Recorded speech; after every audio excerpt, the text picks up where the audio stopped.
கொரட்டை வந்தால் heart attack வரும், ஹார்ட் அட்டாக் வந்தால் ஸ்ட்ரோக் வரும். நல்லா தூங்குறாங்கிறது கொரட்டை இல்லை. நல்லா தூங்குனா கொரட்டை விடுறாங்க, ரொம்ப அசதியாக இருக்காரு போலப்பா, அதான் நல்லா கொரட்டோடு தூங்குறது, அப்படிதான் நினைச்சிட்டு தவறான அபிப்பிராயம். கொரட்டைங்கிறது அந்த நாக்கு பின்னால் போகிறதுனால உள்ள போகிற காற்று பண்ணுற சவுண்டு தான் கொரட்டை. அப்படிங்கிற கொரட்டை. கொரட்டை is not a good sleep. கொரட்டைங்கிறது ஒரு அரைக்குறையான தூக்கம். ஹஸ்பண்ட் தூங்குவார், பெண்ணு கொரட்டை விடுவாங்க. திடீர்னு அந்த மூச்சு நிறுத்திடுவாங்க.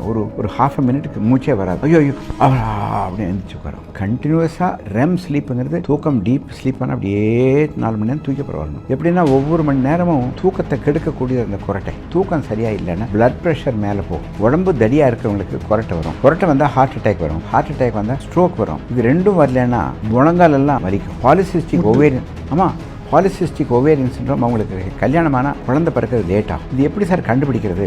உண்மையான கொரட்டையா, வித்தியாசமான ஒரு ஸ்லீப் டிஸ்டர்பன்ஸா அப்படின்னு கண்டுபிடிக்கிறதுக்கு எல்லா ஹாஸ்பிட்டல்ஸுமே ஸ்லீப் ஸ்டடி அப்படின்னு ஒன்று பண்ணுறோம். அதாவது நீங்கள் ஹாஸ்பிட்டலுக்கு 8 மணிக்கு நைட் வரணும். அங்கேயே எல்லா விதமான லீட்ஸ் கனெக்ட் பண்ணுவோம்.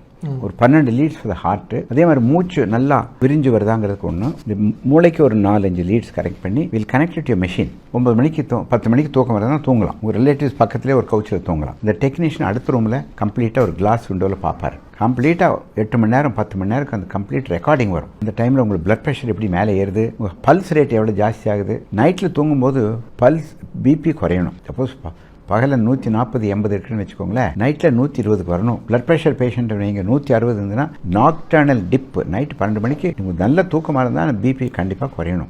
பிளட் ப்ரெஷர் குறையுதா, பல்ஸ் ரேட் குறையுதா, எவ்வளோ தரம் மூச்சை நிறுத்துறீங்க, உங்களுக்கு தெரியாமையே மூச்சை நிறுத்தி எப்படி உங்கள் தூக்கத்தை கெடுக்குது. தூக்கத்துக்கு இந்த வேவ்ஸ் எல்லாம் alpha waves, beta waves, theta waves, இது கம்ப்ளீட்டாக ஸ்டடி பண்ணுறதுக்கு 8 மணி நேரம் ஆகும். தெல் give you reading and then give. அது மாதிரி அப்ஸ்ட்ரக்டிவ் ஸ்லீப் அப்படின்னா இருந்ததுன்னா சிபேப்னு ஒரு மிஷின் வைப்பாங்க. முகத்தில் ஒரு மாஸ்க்கை வச்சு இப்படி பண்ணிவிட்டு அது ஒரு மிஷின் பக்கத்துலேயே பெட்டில் வச்சுட்டோன்னா அது நல்ல ப்ரெஷர் கொடுக்கும். அந்த மிஷின் நல்ல ப்ரெஷர் கொடுக்கும்போது மூச்சு நிற்காது. நீங்கள் தூக்கத்தில்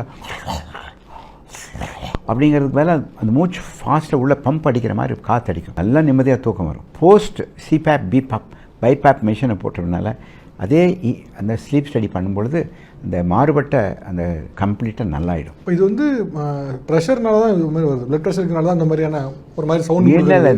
இது இருக்கிறனால தான் பிளட் ப்ரெஷர் வருது. கொரட்டை விடுறவங்களுக்கு கண்டிப்பாக ஸ்லீப் ஸ்டடி பண்ணணும்.